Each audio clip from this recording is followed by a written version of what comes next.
So I'd like to move on to the approval of Atezolizumab. Arjun, could you describe the use of Atezolizumab in the second-line setting following platinum-based chemotherapy? Sure. So obviously, Atezolizumab was the first anti-PD-L1 antibody to be tested in advanced bladder cancer, first with Tom Powell's presenting the phase 1b experience in ASCO in 2014. And since then, we've had the very large multinational phase 2 study, IMvigor210. It focused on two cohorts. Cohort 2 and Cohort 1. Cohort 2 focused, which is a large part of the study, roughly 310 patients with advanced bladder cancer and those who had progressed on prior platinum-based chemotherapy.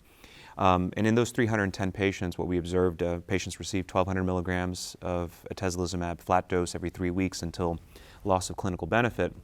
And what that study demonstrated was that a roughly 15 to 16% response rate in the all-comer group. There was a strong correlation, or at least some correlation, with PD-L1 expression and probability of response, whereas the patients who had the highest level of PD-L1 expression, this is measured using the SP142 assay on infiltrating immune cells, and the patients who had the highest level of PD-L1 expression had a roughly 27 to 28% response rate in that range. Whereas the patients who had the lowest level of PD-L1 expression, what they called IC0 or 1s, had a response rate of roughly in the 8 to 10% range. Clearly, the message here is that even though there is a correlation with PD-L1 expression and response, the patients who had the lowest level of PD-L1 expression did not preclude response. And in fact, there were complete responses also observed in the PD-L1 negative patients. And so this alludes to what Dr. Quinn was mentioning, is that PD-L1 expression really shouldn't be used to justify excluding patients from therapy. The median survival was on the range of about 8 months.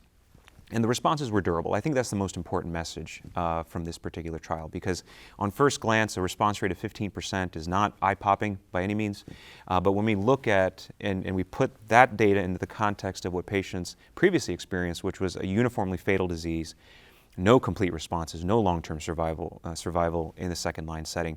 Now we have a fraction of patients, if they achieve a response, these are durable. And we have patients who are still on therapy 2 or 3 years since starting treatment. Yeah, I think one of the other interesting things about the longer-term follow-up for the Atezolizumab study was that with median follow-up of 18 months, there were patients that were converting from stable disease to PR, Exactly. and some patients from PRs to CRs even late. And that's really, frankly, obviously unprecedented.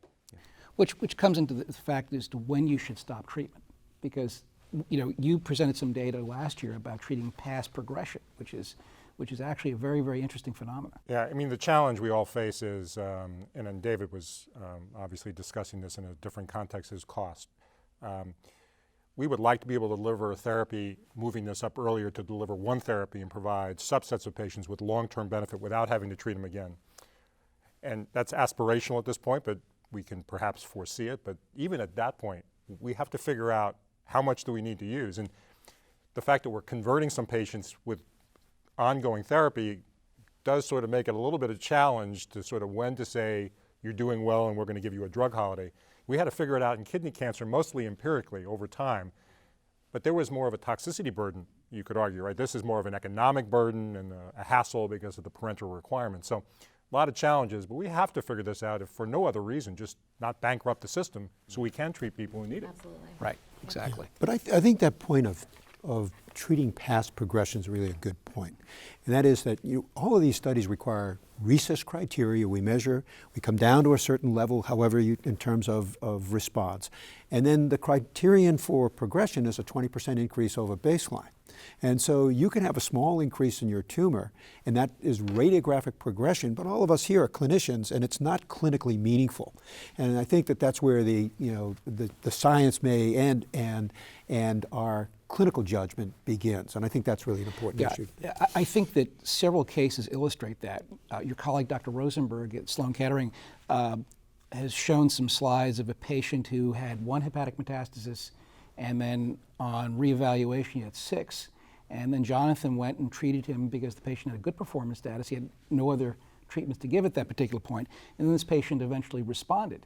And I recently had a very, very similar experience with a patient with hepatic metastases. I think what you're saying is that you have to listen to your patient, see how they're feeling, see what their symptoms are, but also interpret their scans in the context of what their overall clinical picture is. Absolutely. It's So clinical I think judgment. the treating beyond progression is going to get more complex when we start to talk about moving immunotherapy to the front line where they haven't had chemotherapy yet. So it's a much easier conversation when you don't have anything good next. It's a lot harder when someone perhaps hasn't gotten their platinum-based therapy because we're using it frontline and then deciding what to do. So I think we owe it to our patients, to the community, to really define how many patients really benefit from this treatment beyond progression. It's been reported in kidney. That literature is a little more mature, and I think we really need to take a deeper look in bladder. And I would agree with that. Having treated many patients in the frontline setting, both on Keynote 52 as well as IMvigor 210 Cohort 1, the clinical judgment is paramount.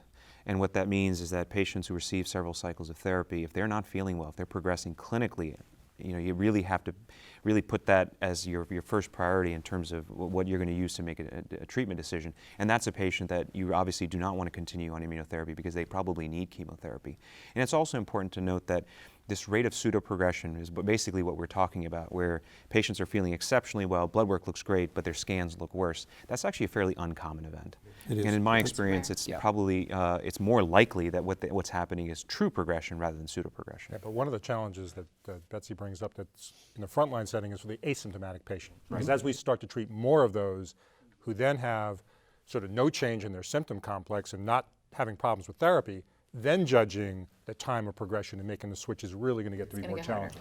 Exactly. I think also for clinical trials, this is an important concept because if a patient is going to respond past progression and you're putting them on another study, that actually may contaminate the results of your subsequent clinical trials. So this is something we really have to define carefully if we're going to be coming up with third-line studies for this disease.